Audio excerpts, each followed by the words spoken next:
అప్పుల బాధలు వెంటాడుతున్నాయా? అయితే 6 JVR వారి జాతిరత్నాలు ధరించండి. నమస్తే మేడం. నమస్తే.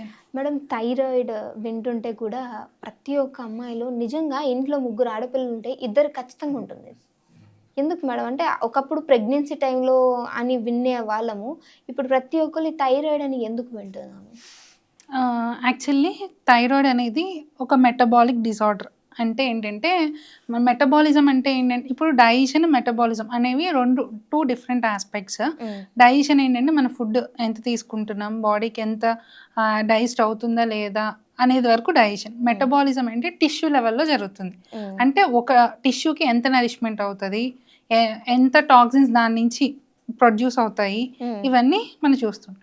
అండ్ ఇంకోటి ఏంటంటే ఈ మెటబాలిక్ డిజార్డర్ ఎందుకు వస్తుంది, థైరాయిడ్ అండ్ మెటబాలిక్ డిజార్డర్స్ అంటే మన యొక్క లైఫ్ స్టైల్ చేంజెస్ వల్ల. అంటే సెడెంటరీ లైఫ్ స్టైల్, ఎక్కువగా కూర్చుని ఉండే పనులు చేయడం వల్ల. ఇప్పుడు ఎవరైనా సరే, ఇప్పుడు డాక్టర్ అవనివ్వండి, లేకపోతే ఒక సాఫ్ట్వేర్ ఇంజనీర్ అవనివ్వండి, ఎవరైనా సరే ఎక్కువగా కూర్చుని చేసే వర్క్స్ ఎక్కువైనాయి. అవును. సో కాబట్టి ఏమవుతుందంటే మనకి బాడీకి కదిలే పరిస్థితి లేదు. సో దానివల్ల ఏంటంటే సెడెంటరీ లైఫ్ స్టైల్ వల్ల మనకి మెటబాలిక్ డిజార్డర్స్ ఎక్కువ అవ్వడం అండ్ ఓవర్ ఈటింగ్. మనం ఇప్పుడు ఎవరైనా అడగండి, తిన్నావా అంటే తిన్నాను, నాకైనా ప్రాబ్లం వచ్చిందని చెప్తారు. నిజంగా అన్నీ అడిగితే కూర్చుని పెట్టి పేషెంట్ని అవసరమైనవి ఎవరు ఏమీ తినట్లేదు. టైంకి ఏదో ఒకటి తింటున్నారు హ్యాపీగా, నాలుగుకి ఏది రుచిగా అనిపిస్తుందో అది తింటున్నారు, కానీ బాడీకి ఏది మంచిదో అది తినట్లేదు. ఇప్పుడు మామూలుగా ఎవరైనా క్వశ్చన్ చేసినా ఏం తీసుకుంటారు మీరు అంటే అన్నీ తీసుకుంటామంటారు. ఏం తీసుకుంటారు కరెక్ట్గా చెప్పండి అంటే అదేంటి పొద్దున్న ఏదో ఒక ఓట్ మీల్ తీసుకుంటాము, లేకపోతే బ్రెడ్ తింటాము, ఈజీగా అయిపోతుంది, ఒక ఉప్మా తింటాము, ఆర్ మధ్యాహ్నం 2 o'clockకి తింటే బయట ఫుడ్ ఆర్డర్ చేసేసుకుంటున్నారు, ఇన్స్టెంట్, అన్ని ఇన్స్టెంట్. బయట ఇప్పుడు మనం అన్ని ఆలోచిస్తే కన్నా ప్రతి చోట ఎంత కర్రీస్ తెచ్చుకుని రైస్ పెట్టుకుని ఇంట్లో తిన్నా దాంట్లో టేస్టింగ్ సాల్ట్స్ యాడ్ చేస్తారు. రోజు మరి మీరు తీసుకోవాలి కదా, టేస్టింగ్ సాల్ట్స్ యాడ్ చేస్తారు అండ్ అదర్ అజినోమోటో ఇట్లాంటివన్నీ కూడా యాడ్ చేస్తారు. సో ఇట్లాంటివన్నీ మన బాడీ కన్సంప్షన్ చేయడం వల్ల టాక్సిన్స్ అనేవి బాడీలో ఎక్కువ ప్రొడ్యూస్ అవుతాయి. దానివల్ల ఈ థైరాయిడ్ కానీ, డయాబెటీస్ కానీ, ఇట్లాంటి మెటబాలిక్ డిజార్డర్స్ ఎక్కువ అయిపోతున్నాయి. ఓకే. అంటే ఇవన్నీ ఇప్పుడు ఆల్మోస్ట్ బయట రిలేటెడ్ ఫుడ్ వల్లనే జరుగుతున్నట్టు మేడం? బయట రిలేటెడ్ ఫుడ్, ఇంకోటి నేనేం చెప్పాను, మన సెడెంటరీ లైఫ్ స్టైల్. అంటే మనం కూర్చొని చేసే వర్క్ ఎక్కువ చేయడం.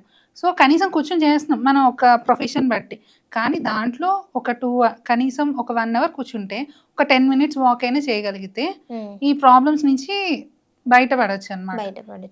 సో మేడం, ఆయుర్వేదిక్లో మరి దీనికి సంబంధించి ఏమన్నా కొంచెం తగ్గించుకునే అవకాశాలతో కూడినట్టు ఏమైనా ఉన్నాయంటే? తప్పకుండా ఉన్నాయి. ఆయుర్వేదిక్లో కొన్ని డీటాక్సిఫికేషన్ ప్రొసీజర్స్ ఉన్నాయి. ఇప్పుడు నేను చెప్పినవన్నీ ఏంటంటే టాక్సిన్స్ బాడీలో రిలీజ్ అవ్వడం వల్ల ఇలా జరుగుతున్నాయి. ఇప్పుడు మనం థైరాయిడ్ హార్మోను ఇవన్నీ చెప్తాం. ఎందుకు అంటే థైరాయిడ్ అనే గ్లాండ్ అనే దాన్ని పనిచేయనీయకుండా ఈ టాక్సిన్స్ అనేవి చేస్తున్నాయి కాబట్టి. సో కాబట్టి ఈ టాక్సిన్స్ని డీటాక్సిఫై చేసుకోవడం కోసం ఆయుర్వేదిక్లో వమన విరేచన అనే ప్రొసీజర్స్ ఉన్నాయి అండ్ మంచి మెడిసిన్స్ కూడా ఉన్నాయన్నమాట. సో ఎవరికైతే ఎక్కువ థైరాయిడ్ లెవెల్స్ పెరిగిపోయినాయో వాళ్ళని కంట్రోల్ చేసుకుని కొంతకాలం రెగ్యులర్గా యూజ్ చేస్తే రివర్సల్ చేసుకునే కెపాసిటీ కూడా ఆయుర్వేదిక్ మెడిసిన్స్కి ఉంది.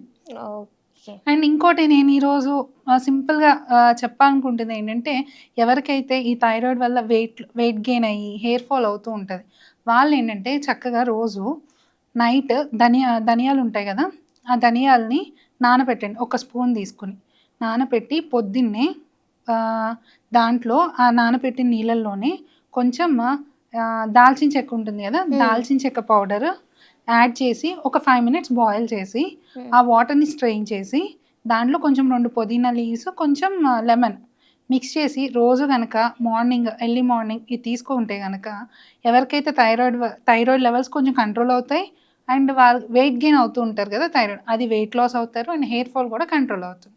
Okay, thank you so much madam, మంచి ఇన్ఫర్మేషన్ ఇచ్చారు.